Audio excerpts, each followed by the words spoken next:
PoJ के रेफ्यूजियों और कश्मीरी पंडितों ने भी मांगा विधानसभा में प्रतिनिधित्व, परिसीमन आयोग पर लगाया अनदेखी का आरोप।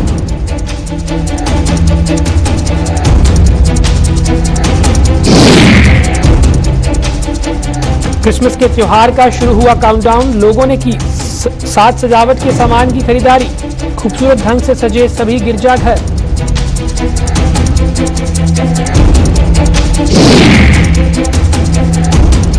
साउथ कश्मीर के अनंतनाग जिले में सुरक्षा बलों को मिली सफलता, अरवानी मुठभेड़ में एक आतंकी को लगाया ठिकाने।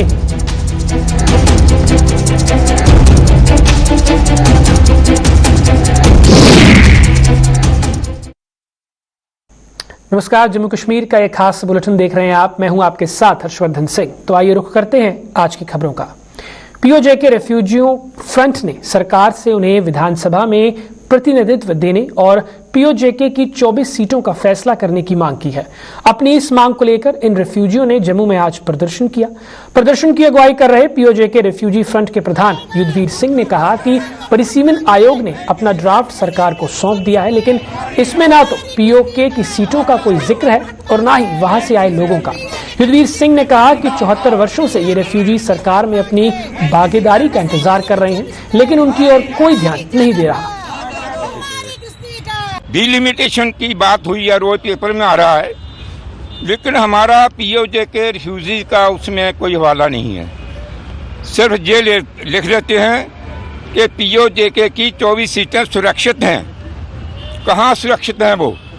कब मिलेगी? अरे 73-74 साल तो हो गया हमें इंतज़ार करते हुए। वो सीटें कब देंगे? ये क्यों इनके नोटिस में नहीं आ रही हैं? अभी इन्होंने 7 सीटें बढ़ाई हैं, 6 जम्मू डिवीज़न को दी है, 1 कश्मीर को दे रही है। लेकिन जो पीओजे के रेफ्यूजी हैं, जो उनकी 24 सीटें हैं, वो कहाँ पर हैं? वो कब मिलेंगी उनको? और कितना इंतज़ार करेंगे? पहले 2-3 पीढ़ी हम गवा चुके हैं और 3-4 पीढ़ियाँ चले जाएंगी। तो मैं ये अपनी सेंट्रल गवर्नमेंट से, प्रधानमंत्री जी से और एसजी साहब से ये दरख्वास्त करना चाहता हूँ कि ये इस ढंग से हमें टकराव मत, ये अच्छा नहीं होगा। और रिफ्यूजी फिर एक दिन आकर बिगड़ेंगे और उसके रिजल्ट भी खराब होंगे। परिसीमन आयोग द्वारा जम्मू कश्मीर की सीटों को लेकर तैयार किए गए ड्राफ्ट पर जम्मू कश्मीर में सियासत गरमा गई है। जहां एक और पीओजे के रेफ्यूजी सरकार से विधानसभा में प्रतिनिधित्व देने की मांग कर रहे हैं, तो वहीं अब कश्मीरी पंडित विस्थापित भी विधानसभा में उनके लिए सीटें आरक्षित करने की मांग करने लगे हैं। जम्मू में आयोजित एक प्रेस कॉन्फ्रेंस के दौरान यूथ ऑल इंडिया कश्मीरी समाज के प्रधान आर.के. भट्ट ने कहा कि पिछले 30 वर्षों से कश्मीरी पंडित समाज बुरे दौर से गुजर रहा है और उनकी सुध लेने वाला कोई नहीं है। कश्मीरी पंडित विस्थापितों को अब किसी भी सियासी पार्टी पर कोई भरोसा नहीं है, लिहाजा केंद्र सरकार कश्मीरी पंडितों को विधानसभा में प्रतिनिधित्व देने के लिए ठोस कदम उठाए। 7 सीटों को रिजर्व किया जम्मू कश्मीर के लिए, जिसका हम कश्मीरी पंडित स्वागत करते हैं और साथ में उम्मीद करते हैं कि भारत सरकार के इंटरवीन से, होम मिनिस्टर और प्रधानमंत्री के इंटरवीन से कश्मीरी पंडितों के लिए भी कुछ सीटें रिजर्व की जाए, ताकि हमारा भी फ्लोर ऑफ हाउस में कोई रिप्रेजेंटेटिव हो जो कश्मीरी पंडितों की नुमाइंदगी करे। 30 साल में अगर हमारा कोई नुमाइंदा होता तो शायद आज हम अपने लिए पॉलिटिकल रिजर्वेशन की बात नहीं करती, पॉलिटिकल एम्पावरमेंट की बात नहीं करते, क्योंकि आज भी कश्मीरी पंडित डिस्प्लेस्ड है, अपने घर से बेघर है, आज भी मातृभूमि हमें वापस नहीं दी जा रही है। इसलिए सब पॉलिटिकल पार्टीज के ऊपर हमारे एक्सपेक्टेशंस खत्म हो गई है और आज भी हम ऑप्टिमिस्टिक है कि मोदी जी के पर्सनल इंटरवीन से कश्मीरी पंडित समुदाय के लिए 4 लाख कश्मीरी पंडितों का भी कोई रिप्रेजेंटेटिव हो जो फ्लोर हाउस में अपनी बात रखे और अपनी नुमाइंदगी खुद करे। क्रिसमस को अब मात्र कुछ ही घंटे शेष रहते लोगों में इस त्योहार को लेकर बेहद उत्साह देखा जा रहा है। क्रिसमस पर की जाने वाली साज सजावट हमेशा ही आकर्षण का केंद्र रहती है, जिसके चलते बाजारों में विभिन्न किस्म के सामान की आज लोगों ने जमकर खरीदारी की। जम्मू शहर के विभिन्न गिरजाघरों में बेहद ही खूबसूरत ढंग से उन्हें सजाया गया, जहां सभी तैयारियों को अंतिम रूप दे दिया गया है। खासतौर पर बच्चे हमेशा ही क्रिसमस के त्योहार को लेकर बेहद उत्साहित रहते हैं और अभिभावक भी उनकी जरूरतों या फिर यूं कहें कि फरमाइशों को पूरा करने में जुटे रहते हैं। तो सबको हमारी तरफ से 25 जो है दिसंबर को, 25 दिसंबर को सबको बहुत शुभकामनाएं हमारी तरफ से। Merry Christmas. लोग बस मैं ये अपील करूँगा कि लोग सोशल डिस्टेंस रखें, अपने अपने घरों में रहें, ज़्यादा भीड़ भाड़ वाले इलाके में ना जाएं। तो कोविड को देखते हुए ये अपील है बस। सबसे पहले तो मैं सबको मेरी क्रिसमस बोलना चाहूँगी। मैं अपने बेटे के लिए शॉपिंग करने आई हूँ जो 4th नर्सरी में है, 4 इयर्स का है।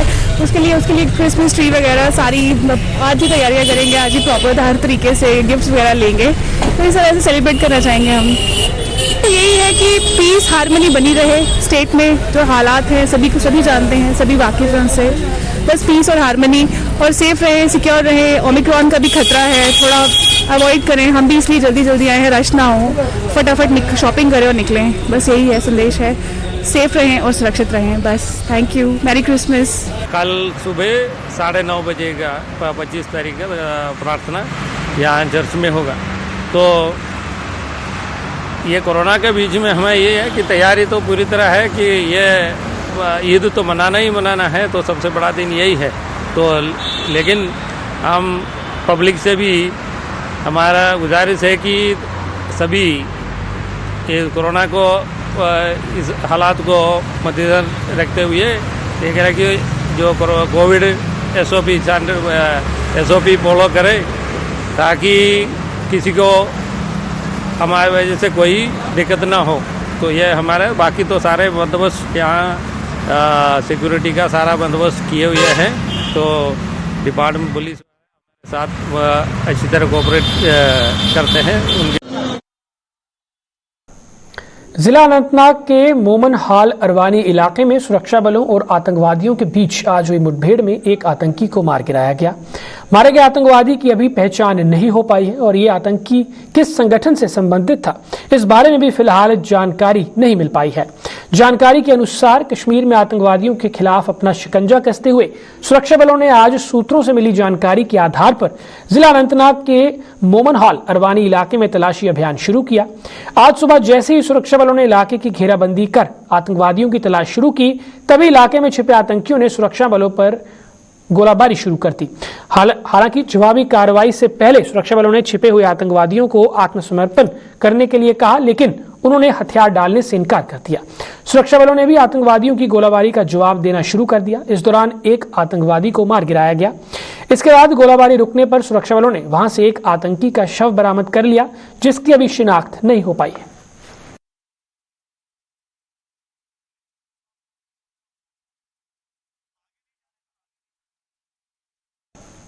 मेंढर में एक बुजुर्ग महिला का धोखे से एटीएम कार्ड बदलकर उसके खाते से 40,000 रुपए निकलवाने वाले शातिर को पुलिस ने गिरफ्तार कर लिया है।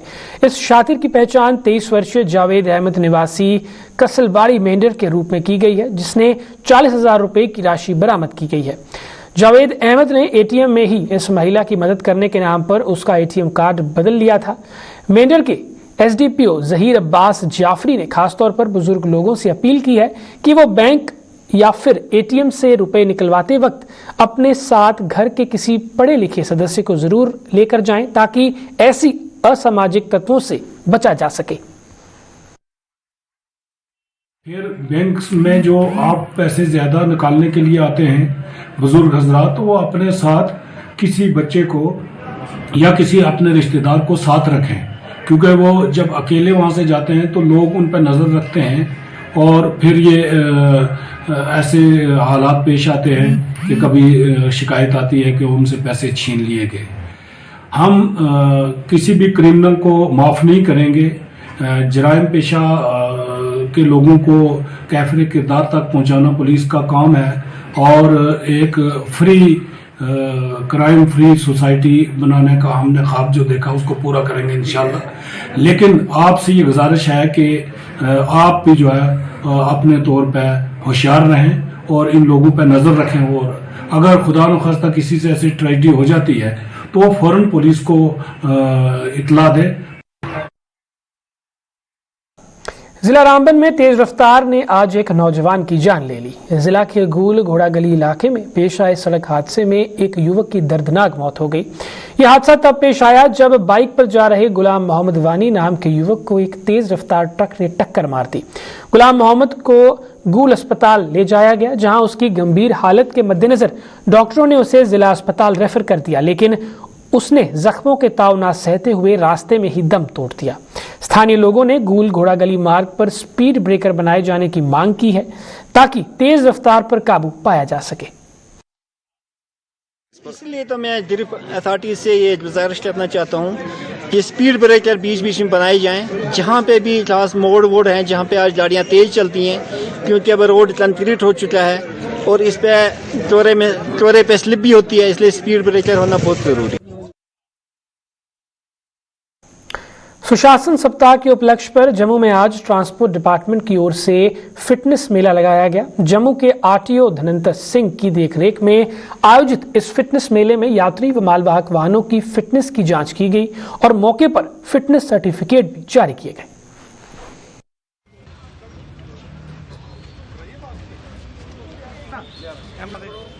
लाइट भी ऑन, चारों चला दें बस। देखिए, जैसे आप जानते हैं कि हमारा गुड गवर्नेंस वीक चल रहा है 20 से 25 दिसंबर तक। इसी के तहत हमने डिफरेंट एक्टिविटीज़ की हुई हैं इस वीक में।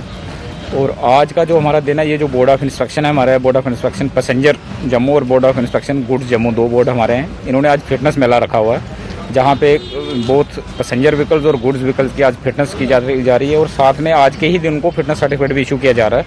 ऑन स्पॉट फिटनेस देने का आज का जो मकसद है कि एटलीस्ट जो गुड गवर्नेंस है आज के दिन से स्टार्ट, पहले से तो हमारा जो ऑनलाइन सर्विस है वो 2-3 दिन में तो हम ऐसे भी देते हैं, लेकिन आज का दिन हमारा है कि आज हम एक दिन में 1 डे फिटनेस मेला जो है कि एक ही दिन आप आज ही गाड़ी लेके आओगे, आज ही गाड़ी की आपकी जो फिटनेस फी है वो डिपॉजिट करोगे और साथ में गाड़ी की फिटनेस भी आज ही हो जाएगी और सर्टिफिकेट भी आज ही इशू हो जाएगा। यहाँ पे हमारे 2 ARTOs हैं, एक बोर्ड ऑफ इंस्पेक्शन पैसेंजर के ईशा चिप है और हमारे गुड्स के जो अपना बोर्ड ऑफ इंस्पेक्शन है हमारा, उनके ARTO हमारा पवन शर्मा है। तो ये अच्छा कदम है क्योंकि पासिंग बोर्ड जो है यहाँ गुड्स कैरियर भी और पैसेंजर व्हीकल्स भी, तो क्योंकि ट्रांसपोर्टरों को आए दिन परेशानी का सामना करना पड़ता है, ये आज ही के दिन आज ही अभी मतलब पासिंग होगी और ऑन स्पॉट ही फिटनेस जो मिलेगी। बहुत अच्छा कदम है। ऐसे ही बाकी जैसे रूट परमिट्स हैं, अगर उनमें भी ऐसा ही कोई कदम उठाए सरकार तो ठीक रहेगा, क्योंकि ट्रांसपोर्ट पिछले 2 साल से पिस रही है, बोझ है, टैक्स हैं, पैसेंजर टैक्स हैं, टोकन टैक्स डबल हुए हैं। तो ये जो कदम उठाया, क्योंकि बोर्ड में दोनों अफसर साहिबान यहाँ निशा चिप जी है और पवन शर्मा जी हैं ARTO, बहुत ही सराहनीय कदम है ये सरकार का। वेलकम करते हैं हम ट्रांसपोर्टरों की तरफ से। सुशासन सप्ताह के अंतर्गत भाजपा के प्रदेश महिला मोर्चा की विभिन्न गतिविधियां जारी हैं। इसी कड़ी में जम्मू में आज महिला मोर्चा ने एक कार्यक्रम का आयोजन कर उन महिलाओं को सम्मानित किया जो केंद्र सरकार की सामाजिक योजनाओं को आम लोगों तक पहुंचाने में प्रमुख भूमिका निभा रही हैं। महिला मोर्चा की प्रदेश अध्यक्ष संजीता डोगरा ने इन महिलाओं को अटल सम्मान देकर उनके द्वारा निभाई जा रही भूमिका की सराहना की। बहन सुमन रैना जी और प्रेरणा नंदा जी से इस बार हमने थोड़ा सा इसमें केंद्र के निर्देशों अनुसार कुछ थोड़ी सी चेंजिंग लाई है। इस बार हम इनको अटल अवार्ड देने जा रहे हैं। उन बहनों को हमने जम्मू कश्मीर में उन बहनों को सिलेक्ट किया है जिन्होंने आदरणीय प्रधानमंत्री जी की जितनी भी स्कीमें थी, कुछ न कुछ स्कीमों के ऊपर कोई बढ़ चढ़कर उसके ऊपर कुछ काम किया हो और ज्यादा से ज्यादा बहनों को उन्होंने जो फायदा पहुंचाया हो, उन्हीं बहनों को आज हम यहाँ पर उस अवार्ड के माध्यम से सम्मानित भी करेंगे। जम्मू के नगरोटा इलाके में स्थित फूड क्राफ्ट इंस्टीट्यूट स्वरोजगार को बढ़ावा देने में बेहद कारगर साबित हो रहा है। इस इंस्टीट्यूट में 1 महीने का बेकरी कोर्स करवाया जा रहा है, जिसमें अपने पैरों पर खड़े होने के कई इच्छुक बेहद रुझान दिखा रहे हैं। इस कोर्स में विशेषज्ञों द्वारा अलग अलग बेकरी आइटम्स को तैयार करने की कला सिखाई जा रही है, ताकि ये जानकारी हासिल कर उद्यमी अपना रोजगार शुरू कर सके।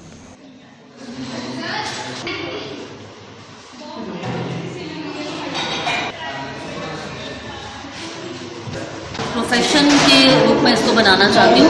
तो मैं 4 डेज बैक जब यहाँ पर आई थी तो एकदम से ब्लैक बेकरी का मुझे कुछ पता नहीं था। मतलब due to this chef and इन्होंने बहुत अच्छे वे से मुझे बेकिंग का जो है टेक्निक जो है वो सिखाई है। आज मैं इतनी ज़्यादा मैं बता सकती हूँ कि आज मैं केक्स एंड ऑल ये कुकीज़ ईजिली से बना सकती हूँ। तो I think one of the best institution in our Jammu.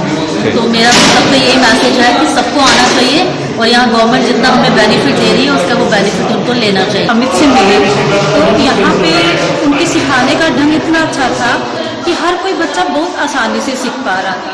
हर एक बच्चे को हाथ पकड़ के सिखाते हैं और यहाँ का जो स्टाफ है वो बहुत ही कोऑपरेट करता है हमारे साथ और हर एक चीज़ को इजीली हर कोई सीख सकता है। और जम्मू में बेस्ट इंस्टीट्यूट है तो सबको आना चाहिए, मेरी तो बेस्ट विशेष है।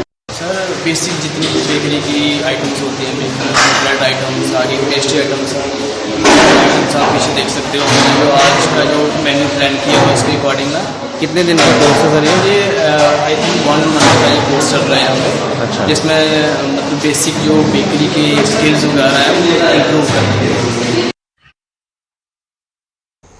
हाल में रिपब्लिकन पार्टी ऑफ इंडिया में शामिल हुए प्रदेश कांग्रेस कमेटी के पूर्व ग्रामीण उपाध्यक्ष राजकुमार गोयल को रिपब्लिकन पार्टी का यूटी उपाध्यक्ष नियुक्त किया गया है। जम्मू में आज आयोजित कार्यक्रम के पार्टी की जम्मू कश्मीर इकाई के अध्यक्ष तनवीर हुसैन ने राजकुमार गोयल को ये जिम्मेदारी सौंपी। तनवीर हुसैन ने बताया कि राजकुमार गोयल के उपाध्यक्ष बनने से पार्टी को मजबूती मिलेगी और ये अपना लक्ष्य हासिल करने में सफल होगी।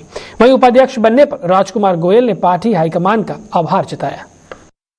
और जो हाल पार्टी ऑफ इंडिया में इनको हम फैसिलिटेट कर रहे हैं और 15 दिसंबर को इन्हें दिल्ली में श्री रामदास अठावले के सामने अपनी पार्टी की सदस्यता हासिल की थी और आज इनको हमने जम्मू कश्मीर जो यूटी है उसका वाइस प्रेसिडेंट भी नियुक्त किया है। और मुझे उम्मीद है कि राजकुमार गोयल जी जिस तरीके से काम करने का तरीका है, मुझे लगता है कि रिपब्लिकन पार्टी ऑफ इंडिया को काफी मजबूत, इनसे आने से मजबूती मिली है और बल मिला है। और हम जम्मू कश्मीर के मिलजुल के जितनी भी हमारी लीडरशिप यहाँ हमारे जनरल सेक्रेटरी जी हैं, बाकी हमारी स्टेट की टीम है, हम यही प्रण करते हैं कि जम्मू कश्मीर के लोगों को हम ऑप्शन देंगे और आने वाली सरकार Jammu Kashmir Republican party of India की होगी। मैं सबसे पहले तो राष्ट्रीय अध्यक्ष श्री रामदास जी अठावले और यूटी के स्टेट प्रेसिडेंट तनवीर हुसैन जी और जनरल सेक्रेटरी रमेश सिंह जी, इनका शुक्रिया अदा करना चाहूँगा जिन्होंने रिपब्लिक पार्टी में को ज्वाइन करा के एक मौका दिया काम करने का।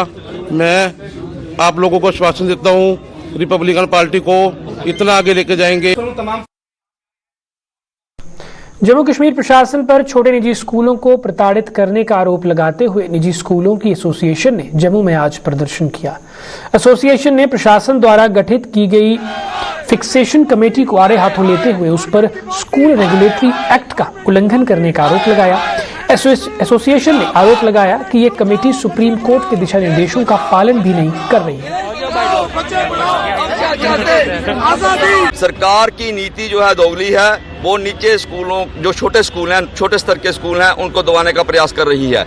जहाँ तक फीस फिक्सेशन कमेटी की बात आती है, फीस फिक्सेशन कमेटी नए क्लासेस और नए रूल्स लेकर के सामने आ रही हैं जो कि हमारे स्कूल रेगुलेटरी एक्ट में कहीं भी स्टैंड नहीं करते हैं। हमारी जो सुप्रीम कोर्ट की जजमेंट है, TMFI की जजमेंट है, उसमें ये कहा गया है जो सेल्फ फाइनेंस अनएडेड स्कूल हैं उनको फ्री हैंड दिया जाए, उनको ऑटोनॉमी दिया जाए। हमारी सरकार से निवेदन है और कर भी रहे हैं आपके माध्यम से कि निजी स्कूलों की प्रताड़ना बंद कर दो, अन्यथा ये आंदोलन जो आज शांतिपूर्वक है कल को उग्र भी हो सकता है। जम्मू शहर में पानी की समस्या को दूर करने के लिए जल शक्ति विभाग द्वारा शहर के विभिन्न वार्डों में पानी की पाइपें बिछाई जा रही हैं।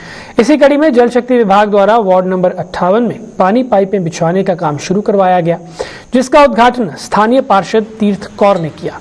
वार्ड की जनता ने इस काम के लिए जल शक्ति विभाग और पार्षद का आभार जताया है। सभी ने मिलकर यहाँ पे ये जो PHE की पाइप का उद्घाटन किया है।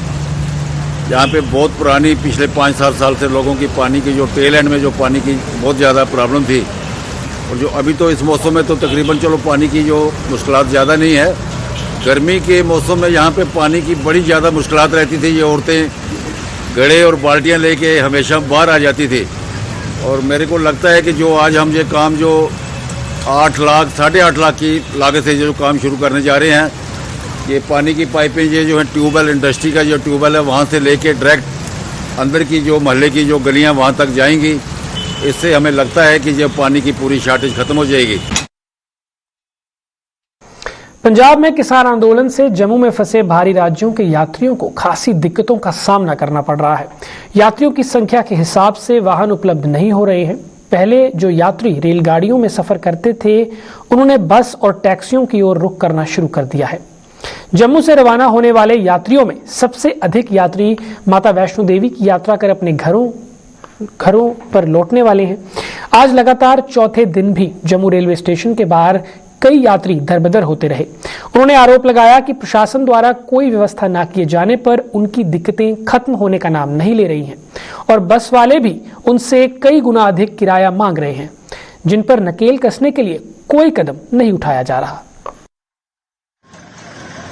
और लखनऊ के लिए जाना है हमें, तो वही जो यहाँ पे दिक्कत आ रही है, किराया बस का ज़्यादा है, एक आदमी का 2400-2500 बता रहे हैं।